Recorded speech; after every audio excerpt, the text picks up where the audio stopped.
Alright, hey guys, welcome back to the channel, and in today's video we are going to be looking at my favorite Steam Deck accessories, and one that I particularly don't care for, but is a very popular option for many people. So let's just jump right into it, and yeah, let's start with the Skull & Co. section here. So with Skull & Co., there's a ton of things to really like. One of the first things is this sort of case screen protector here. What I really like about this is that it snaps right on to their grip, which I'll get to in a second, and it allows me to basically properly protect the Steam Deck in a very slim form factor. So I'm able to just throw this in my bag without an extra carrying case that's just sort of bulking down the bag. I'm able to just slip this into a pocket and it doesn't take up a whole lot of space. Plus, obviously, it protects the front of the display here. There's some nice cutouts here, so that way you're not pressing down on the thumbsticks. All the buttons are protected as well, even with some, edging protecting right here to, not affect the buttons there. So I really like that. Plus, the cool sort of translucent green is really cool in a dark room. So pretty cool effect there. Up next is the grip here from Skull & Co. So Skull & Co. basically engineered this great grip here that allows this to stand on its own, just like that. There's literally no kickstand or anything like that. It's doing it all by this flat bottom that's also angled here, so it's just holding up the Steam Deck. Super easy, and it just makes, just sort of like desktop, tabletop gaming a breeze. So I really appreciate that. Plus, it comes in a bunch of different colors. I have a purple and a gray. I like the purple, though. It kind of reminds me of the Game Boy Color from back in the day, so pretty cool to see that. And it's also really comfortable. It gives a nice bit of grip and heft to the Steam Deck. It's not heavy at all. It's literally just a thin piece of plastic for the most part, but it does give some drop protection around the edges here. Not really anything at the top here, but then again, that is what this is for here. So that is the grip. Next up is the thumbstick grips here. So it gives a nice, elevated touch to the thumbsticks. The thumbsticks are a little bit on the small size for me, which I think these are full-size thumbsticks. But they're just a little bit on the small side for me, so these make them, a little bit bigger, more comfortable, and it gives some extra precision when I am aiming versus when I don't have the grips on. So I really appreciate that. Plus, it gives a nice little, just a little bit of customization there with the skull there. Now, the last thing with Skull & Co., this is pretty much a whole Skull & Co. section, is going to be these back button, they call them enhancements, but they're basically just back button covers that just, literally just stick on with adhesive. But it's cool because if you can kind of see, they are angled, so it gives a nice little texture to the back buttons versus just the smooth, curved edge of the buttons when they don't have the covers on. So it just gives a nice little tactile, sort of feel there, and it also kind of juts it out a little bit, so that way it's a lot more easy to, pretty easily reach the buttons and touch them. So makes it a lot, more. I don't know what the word I'm looking for, but it just makes it more comfortable in the hand. Up next is going to be the accessory that I actually don't like, and so many people love it. And that's going to be this guy right here, the Valve Steam Deck dock. So I think this is like $80 for this little thing. I think that it is an overpriced piece of tech that just doesn't work. Now, if it were just overpriced and it works great and it gives you the most seamless experience with docking your Steam Deck, then I'd be fine with it. That's not the case here. So with this dock, what I do like is that it is small and slim. It's very simple. It literally just does one thing, which is to dock the Steam Deck and, display out to a monitor if you have that plugged in with the HDMI, or it can just charge the Steam Deck. Plus, you have all of your other ports that you would, come to expect, which is your Ethernet, 3 USB-A ports, which is nice. And I'm completely blanking on that port over there. So forgive me. Oh, actually, I think that's DisplayPort. So yeah, so you have all of those different things there, and then it all carries all of that data and information through this one USB-C cord here.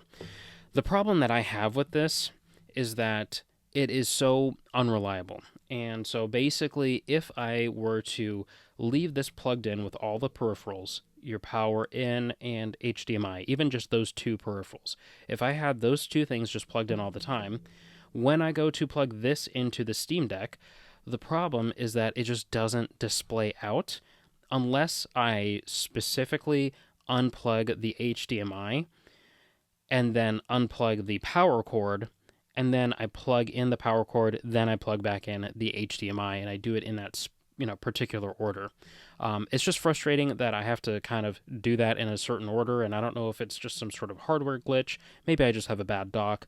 But if I were to leave all of my peripherals just plugged in and only relied on taking this in and out of the Steam Deck, it does not work. It will not display out on the first attempt, and I have to unplug, at the very least, the power and the HDMI to be able to then replug in, and now for whatever reason it resets a connection in there to allow me to display out to my monitor or my TV. So it's just pretty annoying, pretty frustrating. But another dock that I appreciate, that I really like, is this guy right here. So this is the JSAUX RGB light here.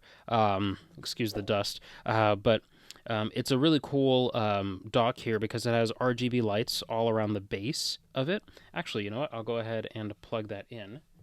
And plug it in right here. There we go. So we have that plugged in down there, and then I can hit the power button right here. And I don't know if you can hear that, but now there's fans that are spinning with RGBs right in there. So pretty cool, and I can turn off the fans if I don't want them going. What I really like about this is that, for one, this fixes the problem that I had with the Valve dock, in that I can leave everything plugged in here and it's not going to be an issue. For two, if I don't particularly want the fan on for whatever reason, I can just take the fan off, unplug this, and just put that away. And then now I just have the dock here just doing its job, which is great.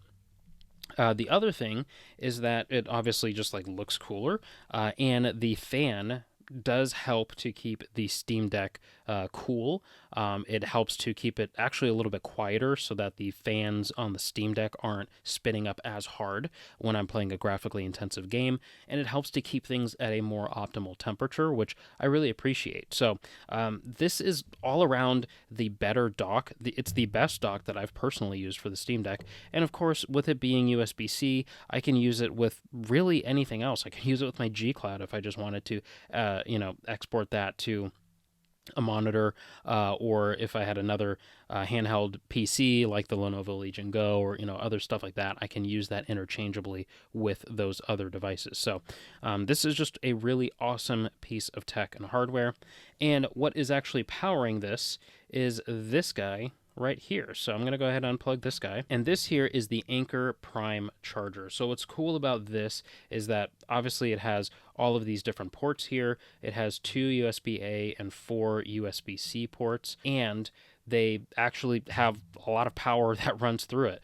So I believe it's 65 watts in each port here, which is great because that is more than enough to power the Steam Deck and charge it at its fastest speed, which I believe is 45 watts. I have the LCD model. I don't remember if the OLED has faster charging capabilities there. So it gives the Steam Deck more than what it needs, which is great. And it also has really nice technology inside so that it's not overcharging things, because devices like the Steam Deck, or really anything else that you can plug in, like your phone or whatever, a lot of times they'll have a little chip inside that will keep the device itself from wanting to accept more power. But sometimes if you plug it into just a quote-unquote dumb charger, then the charger is just going to want to keep sending out electricity to the device, in this case the Steam Deck or a phone or a computer or something like that. With this, it actually has some built-in technology to stop the flow of electricity if it senses that the device that's receiving the electricity has had enough. So I really appreciate that it's actually, some really nice smart technology that's in there. And this guy right here is a really nice cable. So it actually does, if I can flip this around here, it actually does 240 watts of power. So this is way more than what you would need for the Steam Deck, but this is something that you can interchangeably use to not only charge the Steam Deck at its full potential, but also like fully fast charge a MacBook or a laptop or really any other kind of device, a large Android phone or an iPhone Pro Max or whatever. So this is a really nice cable. It's very well built and it is braided, so it does feel very high quality and sturdy, and that's just something that I really appreciate. So the clutch charger is really helpful for just charging on the go. This isn't a particular issue that I have, but I do appreciate that the clutch charger here basically allows me to fully charge the Steam Deck when I am on the go. If I'm ever traveling, then I'm able to get a pretty strong and quick charge, and it's not that expensive, so that's something that I really appreciate. Now, next up is a pair of headphones, and I have a couple of different options here. So first up is the PlayStation Pulse Elite headphones. These are probably my favorite over-ear headphones that I like to use with the Steam Deck. Yes, I like to use a pair of PlayStation headphones with the Steam Deck in particular. It just works really well in both the Bluetooth mode, but also when I'm just using the PlayStation Link adapter plugged into it when it's on docked mode. It's extremely comfortable. It can get a little bit hot sometimes with the leather just surrounding your ear cups, but it's a really nice pair of headphones that I really appreciate. But if over-ear headphones are not your thing, then I have some different options for you. So this right here is the middle Rabbit SW5 gaming earbuds. And these are honestly really cool because it has a nice little USB-C adapter right here, which allows me to basically just plug this directly into the Steam Deck, whether it is in docked mode or in handheld mode. So that way I can have low latency audio experience through that dongle right there, which I really appreciate. The headphones themselves are comfortable as well in the ear, and they have a nice long battery life. There is also AI built in these, and these are like 25 or 30 bucks. So honestly, really cool to see that. But maybe you want the best experience that you can get with the audio, and that's going to be with a pair of in-ear monitors. So these are the Ziigaat Lush. I have briefly talked about them on the channel before, but what I really like about these is that, for one, they are extremely comfortable, and for two, they come with a nice little carrying pouch right here that you could just slip into your backpack, and they are very easy to put on, very easy to set up, and they're going to deliver really awesome sound quality. Now, these are expensive. They are on the higher end of in-ear monitors, at least if you're somebody that is just getting into in-ear monitors. These are quite the price tag to jump into. So I do have another pair of cheaper in-ear monitors, and that's going to be the KZ EDX Pro. These are specifically gaming earbuds. At least that's what they're marketed for. They also deliver really good sound quality, very balanced sound quality between these and the Ziigaat Lush. You are going to get a better, objectively better experience with the Ziigaat Lush, but the KZ EDX Pro do a fantastic job, especially at the price. These are like $15.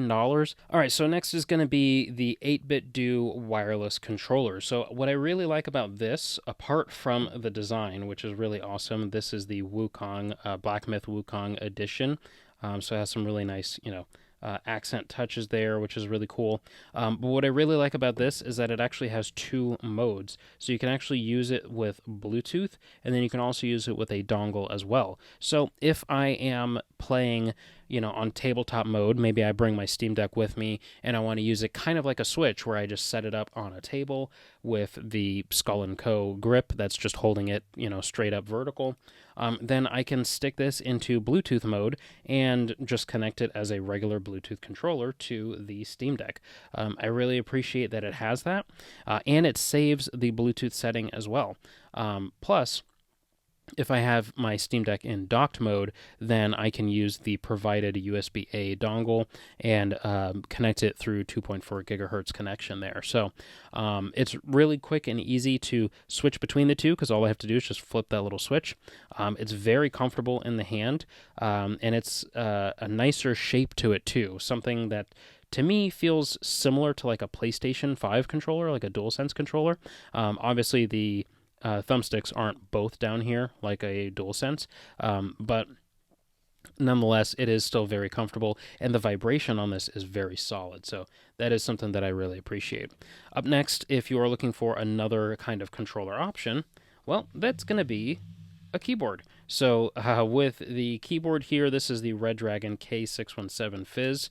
It is a wired keyboard. It is not wireless, but honestly, I appreciate that it is a wired keyboard. It allows me to have 0 input delay and allows me to not have to worry about charging the keyboard or running out of battery, anything like that, because if I am using the keyboard, I am going to be stationary, and it's not going to be a problem for me to have it plugged into a power source or plugged into the Steam Deck. So it's very easy to set this up and to use it, and it's very comfortable to use. I did swap out the WASD keys here from my other keyboard right up here, the Royal Axe, but it does give you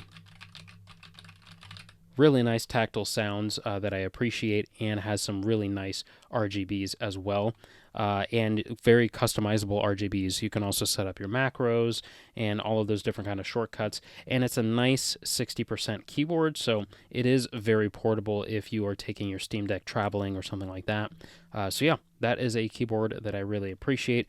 It makes gaming on the Steam Deck with mouse and keyboard really easy, but it also is really good for the docked, sort of desktop mode, and so that allows you to, get work done, stuff like that, especially for traveling and different things like that. So that is a list of all of the accessories that I really appreciate about the Steam Deck, but maybe you have some other accessories in mind that I'm just completely forgetting that I did not mention in this video, or just accessories that I'm not even aware of. Definitely let me know if I missed anything down below.